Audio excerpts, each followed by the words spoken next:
Hello, welcome to 30 Minutes. I'm Rick Anthony. This is a very special show with a very special person. My guest today is the lead from The Music Man. If you haven't been to the Walnut Street Theater recently, if at all, you've got to get there to see at least this show. The show is The Music Man.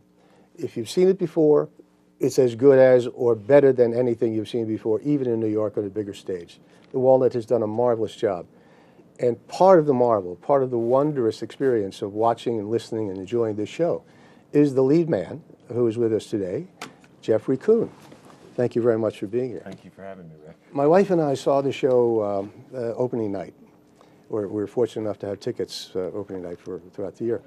And as I was saying to you, you drag yourself downtown and you fight the traffic and then park the car. It's going to cost me a fortune to park. Is it really going to be worth it? My God, it was worth it. What a fabulous show you and your colleagues put on that stage. So once again, I commend the show and really recommend you're getting down to see it. We're going to spend about 30 minutes with Jeff talking about his career, his aspirations, and particularly how he's been able to make a living, I hope a good one, by staying close to home, and why he wants to stay close to home because of his kids and so on. But let's go where we always do, the beginning. You were born in... I was born in Media. Media. And we lived there for about the first 7 years of my life, and then we moved to Florida for 4 years. And then we moved back because my mother got good sense and needed to move back to the Northeast. We moved back to Cape May, New Jersey, and that's where I went to middle school and high school, and I graduated from Lower Cape May Regional High School. After that, I decided that on seeing a show at the Annenberg Center on Penn's campus in my sophomore year of high school, I didn't know anything about Penn. I promise this is true. Yeah. I knew nothing about it. You know, it's University of Pennsylvania. It's an Ivy League school. You know, prestige, honor, all of that stuff. I knew nothing about it. I saw a show at the Annenberg Center. I walked down Locust Walk and I said, "This is where I want to go to school."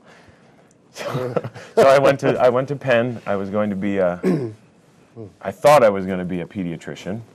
I took my first biology class and said, "You know what? This is not for me. I need to find something else to do." And eventually, after American history major, American civilization, I even thought I would be a calculus major for a second. I don't know what I was thinking. I realized that what I really wanted to do was be a theater major, because that's what I wanted to do with my life. So I ended up being a theater arts major at the University of Pennsylvania, and have been working in Philadelphia and other places since I graduated from Penn in '92. But Jeff, there aren't many. We were talking about Tommy McCarthy earlier, whom I've known for over 30 years, good friend. And he's one of the lucky ones. He's been able to make a living stay in the Philadelphia market. He's done film. He's done some other things as well. But you seem to be following the same path, the good fortune of being able to make a living by not having to spend a lot of time in New York or Chicago or any of the other, Atlanta, the other venues, at least up and down the East Coast. Why have you been as successful, in your opinion? Well, all right, there are two things. First of all, Tom McCarthy, people like Tom, people like Doug Wing, who's passed, even people like Greg Wood, who's, you know, I consider him part of my generation, even though he's a few years older than I am. These guys sort of laid the groundwork for people like me, people like Ben Dibble, who is another local actor who has kids, people like Scott Greer, who's another local actor who owns a house and has kids and has stayed local. I don't think that without them deciding, you know what, well, we don't need to move to New York. There's enough theater at this point, and this is now 30 years ago. We can stay here. We can supplement our incomes, you know, doing what we love to do with film or television. But they decided, you know what, we're going to commit to doing theater in Philadelphia. Without their commitment to it, on the actor side, I wouldn't be able to do what I do. The other part of that equation is the theaters in town. People like Bernard Havard, the artistic director at the Walnut, people like Terry Nolan and Amy Murphy at the Arden, they said, you know what, now, and this is, again, we're talking 20 years ago, we've got a growing community of actors and designers and directors who are choosing to live and stay in Philadelphia. We believe that what we can do as theatrical institutions is make a commitment to them, both, financially, primarily financially, and also artistically, and say, you know what, let's grow this community of people. Let's help them to grow themselves, but also to make it viable for them to live and work here by hiring them. And so without those two combinations of forces saying, you know what, we want to create a Philadelphia theater community where people can live and work and have homes and families, I guarantee you I would probably be in New York trying to, wait tables and get a show every once in a while. And is that community growing and healthy and Oh, absolutely. continuing to be supported by, I guess, the corporations largely? Absolutely. There was an article in the Inquirer, probably, anybody still read the Inquirer? Don't go there. It was probably about, I don't know, maybe a month ago, and it said that, and I'm going to botch these numbers brutally, but essentially I believe the numbers were that the arts in Philadelphia, and that includes theater, it includes the museums, it includes the orchestra, is a $3 billion a year industry. Really? It's a $3 billion a year industry. It's huge. Yeah. There aren't that many theaters, or at least there don't appear to be. But it's not just, but there are, if you think about, if somebody comes, so take you, for example, Rick, you and your wife come in to see the show, say it's a special occasion. Not only do you come, you've bought your tickets, you've parked now, maybe you go to dinner, maybe afterwards you go out and you have a drink afterwards. Yep. So all of that combines in that $3 billion. But that to me, and I mean, this is a whole other conversation, but that kind of revenue speaks to me that that arts aren't just artsy and, just good for the soul. They're good for the economy as well. And I think that's part of the reason why, while other things, and maybe even in other cities, the arts are, falling back a little bit or being scaled back because of budgets, in Philadelphia, it continues to grow because we have that thing that we first talked about, the community of people who are committed to living and working here, but also because now there are people who are seeing, well, this is a good thing. We want to go spend our money here and maybe not necessarily in New York. We can come home after, instead of spending money on a hotel room maybe, and still see as good quality work on a closer, at a closer distance than we would have to in New York. And is the community of performers, actors, so on, growing as well? Absolutely. There are people... Sorry, my throat is all jammed up. It's all good. It's the winter time, Rick. Almost. There are a group... I look at the University of the Arts. They have a program that graduates students every single year.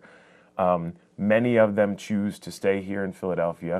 Many of them go to New York or Chicago or LA, but a lot of them choose to stay in Philadelphia, and they essentially sort of refeed the pool of young actors and designers and choreographers. It just occurred to me, I've recently become more active with the Academy of Vocal Arts.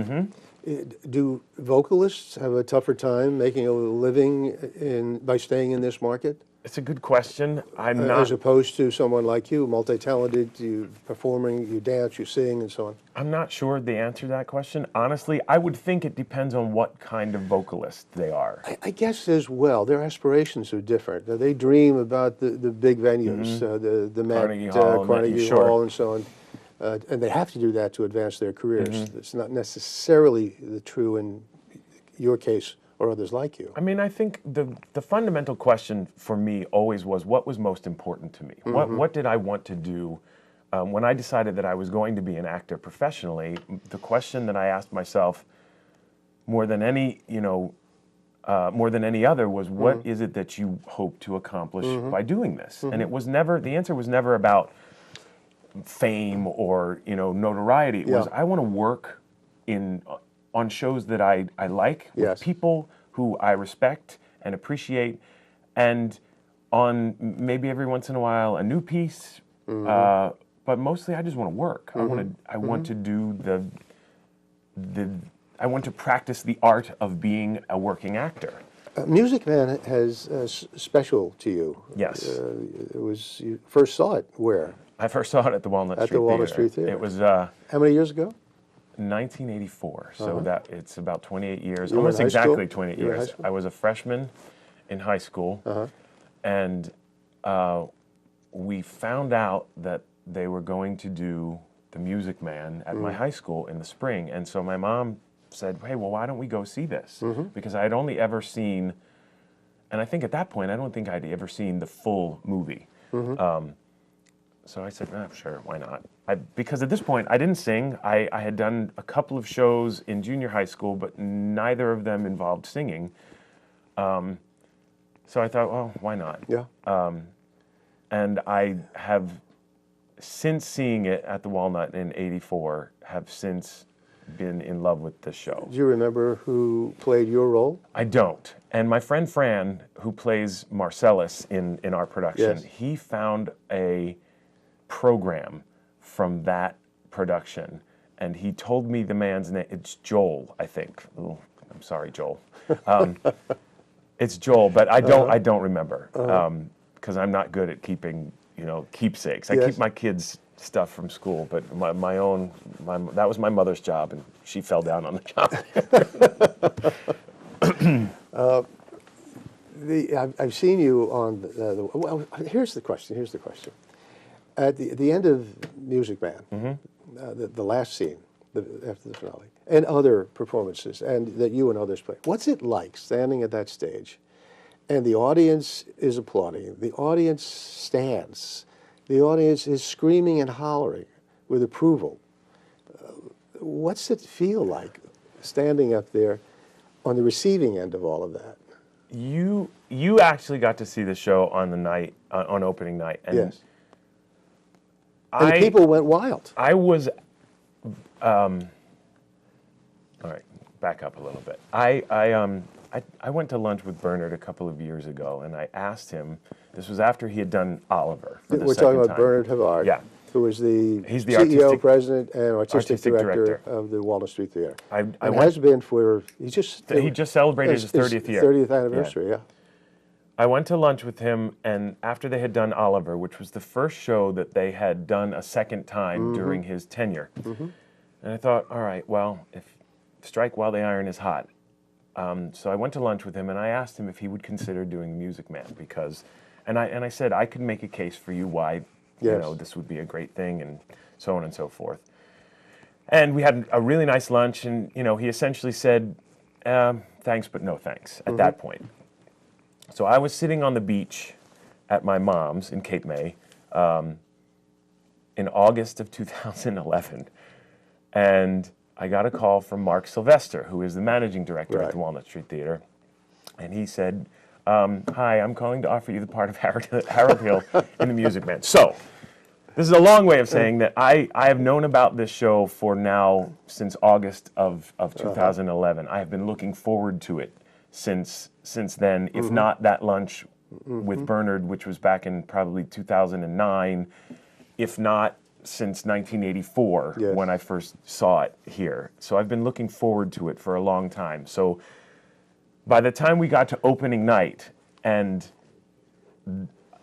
finishing that first show on opening night and hearing the response and knowing that, we had opened, the fact that I didn't dissolve into a pile of emotional mess right there in front of all of you was a small miracle. It was fantastic. It really has been a lifelong dream of mine to do this show. Well, not lifelong, but a very long time dream of mine to do this show.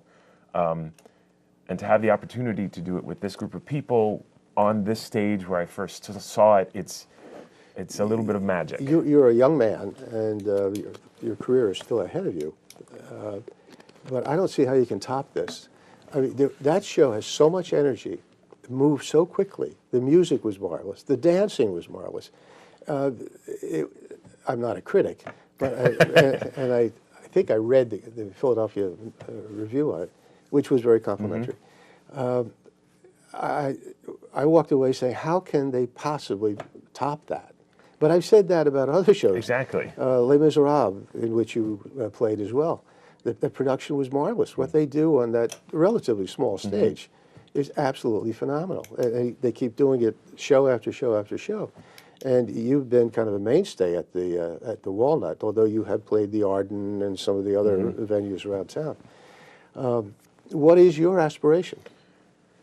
Where does your career go from here? I am, although you're very kind and say I'm a young man, I am over 40 at this point, which I'm not. You didn't have to reveal that. It's okay. They wouldn't know it's that. all right. I'm Now I have to say something, and I'm not going to. I actually realize that I'm now moving into sort of the older side of the leading men roles. Yeah, so there yeah. are now roles that I look forward to that I said I wasn't going to say this, but I would love to play Emile Debec in South Pacific, which I feel like maybe now I'm age appropriate for. Yeah. There are tons of roles. You know, I look at Henrik Egerman in A Little Night Music, which is both of the guys in Follies, which was Stephen Sondheim. Fred in Kiss Me Kate, I would love to do. And I feel like there are still roles that I would like to do from the old stuff. But I'm sure that there are going to be new pieces written that maybe I'll have a chance to be a part of in one way or another. So I feel like I'm at a great time in terms of I have this whole other canon of roles that I hope to play at some point that I now can look forward to. Whereas, when I started 20 years ago, there was I wasn't looking at Emile Debec or Kiss Me Kate. How do you prepare for a production when you are the lead, as in the case of Music Man? It depends. For this one, I actually started a daily physical regimen of really hard exercise. I'm now in my 13th week of every day, an hour a day, depending on the day. It depends on the exercise. But I knew that given the physical requirements of this role, that I was going to have to be able. Nobody wants to see me wheeze up there as I'm singing "Marion the Librarian," so I needed to get myself into shape. So part of my preparation for this was to make sure that I was physically healthy, that I drink more water than a camel after 3 weeks in a desert. Right. How do you prepare your voice? Because it's really demanding, the role. A lot of sleep. It's the same as pretty much being an athlete. And I'm not. No, I understand. I am not Michael Jordan. I don't mean to equate myself in that way at all. But there are similarities in that you need to take care of your voice. It's a muscle, so you have to take care of it in the same way that you take care of any other muscle. Rest it, stretch it out, and by that I mean warm up. I have 2 shows later on today, so depending on when you're watching this, but this conversation that I'm having with you right now, Rick, not only is it great fun, but I'm also using it to warm up my voice a little bit. I can hear it. Yeah. The Walnut has a marvelous outreach program for children, as do other theaters. Have you been involved in that? I am not specifically right now. What I'm doing right now is we have an appeal at the end of each show that lets people know what the Walnut does. Aside from the fantastic productions that they put on stage, this appeal lets people know that that's the tip of the iceberg, that the Walnut also has a commitment to reaching out to the community, yes. Especially when the Philadelphia School District is closing their public schools. 1 out of 6, I believe, is going to be shut down. The Walnut says, look, we live and work in this community. We know that not only do we have a responsibility to put on entertaining productions, but we also have a responsibility to the community as a whole. So their outreach program has specifically commissioned different plays that are written, and they travel to schools and reach over 120,000 kids every single year. And as I'm sure you and everybody watching knows, that oftentimes when budgets are cut, the first thing that go are arts programs. Regrettably, yes. And people can argue one way or the other the merits of that, but I'm of the firm belief that those kinds of programs can be augmented, supplemented, and maybe even, unfortunately, a lot of times replaced with these things that the Walnut does. And we get letters that they'll post on the green room call board after a show that says that I'm a principal at this school, and the outreach program came, and you have no idea what this has done. That's got to be very gratifying. It's incredibly gratifying, and even though I don't personally at this moment have, I'm not a presence in those schools. I'm a firm believer in being an advocate for those who do actually put their faces out there. It goes back to your interest in children as well. Speaking of letters, do you get letters? Do you have fans? Do you have a fan club? I don't know that I have an official fan club, Rick. Well, let's start one. Right here and now, in River City. But I do receive letters and gifts. There's one specific lady who deserves mention if we're talking about this. Her name is Jean, and she's known as the Cookie Lady. She's a subscriber who has subscribed to the Walnut for about, I think, 15 or 20 years. And whenever she's at the show, it's usually, I think it's the first or second Friday of the run. She announces her presence with a huge bag of homemade chocolate chip cookies and a lovely note attached to it, and she bakes a big bag for the cast, and you put them out on the green room table, and then she gives me the little special bags. Yes. You don't have to share these. But yes, there are a ton of people. I mean, going back to part of our original conversation, I think that's part of what is amazing about being a part of a community is that you establish relationships with people that you don't even realize you're establishing relationships with. That I will come out after every show almost and have someone say, thank you, we've enjoyed your performances over the years, and we've liked watching you grow. I mean, I first worked at the Walnut 15 years ago, so literally people have seen me, from a 26-year-old to a 41-year-old now, so they've seen the span of my career, and I have relationships with people, whether they like me or not, that span the footlights, and I think you don't always get that in places. Believe me, I love New York for about a week, but I don't think you get that in places that aren't as designed to create that. Do you prefer musicals over straight theater? I always sort of hem and haw on this question, but the truth of the matter is yes, I do. I mean, there are lots of plays that I love, but singing is so much a part of who I am that I'd be lying to you if I said I didn't prefer musicals. As you said, you now are going into another stage of your life and your career. How do you prepare for that? What I mean is, you have a technique, I assume. Do you change your technique as you now move into another level of maturity, and therefore the kinds of roles you hope to have? Does your attitude change how do you adapt? That's a good question. To the new reality that you are over 40, and therefore may not be as appropriate as you were, although you're certainly youthful looking, and over 40 is not old anymore. Believe me, I know. I have shoes older than that, and they are in pretty good shape. Good. Yeah. But my point is, how do you change to adapt to your new reality? I think. Your voice changes as well. It does, and I think part of the way that you adapt is by accepting it. Honestly, good point. That's a very good point. That's what most gerontologists would say. A lot of the roles that are written for older characters are written lower. They're the vocal range of because we talked about him before. Fred from Kiss Me Kate, he's a husky baritone. Yes.